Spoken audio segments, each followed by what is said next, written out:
Ia mai să. Mersi frumos.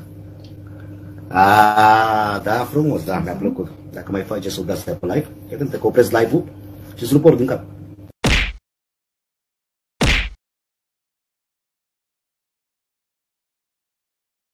Ia mai să. Mersi frumos.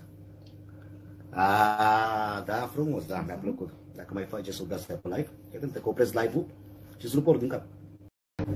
Mersi frumos. Da, frumos, da, mi-a plăcut. Dacă mai faci gestul de-astea pe live, iată, te opresc live-ul și îți rup ori din cap. Mersi frumos. Da, frumos, da, mi-a plăcut. Dacă mai faci gestul de-astea pe live, iată, te opresc live-ul și îți rup ori din cap. Ce faceți, băi, nebunilor? Bună seara la toată lumea.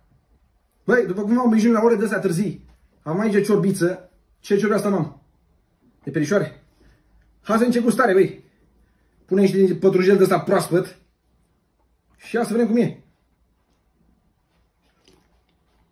Bă, da, să zic că e cam rece, băi. Pe bune vorbesc. Dă-mi frumos un ardez ăsta, uite.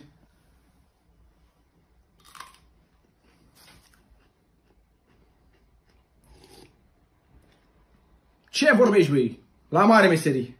Băi, ce draci are ciurba asta pe ea, băi? Bă, da, ce draci aveți voi, băi? A? Ia uitați ce draci are pe el. Ia uitați ce draci are pe el cartoful ăsta. Ca la balamuc. Cum vă place vouă. Vă place, nu? La mișto. La mișto. Frumos, așa la mișto. Ia uitați. Ca să vedeți și voi, să înțelegeți ce înseamnă mâncare. Frumos. Cum îi zice mână ăsta? Căută-l pe ăsta. Mic. Ia uitați ce draci are pe el. Extraordinar. Ca la balamuc. Vă place, nu?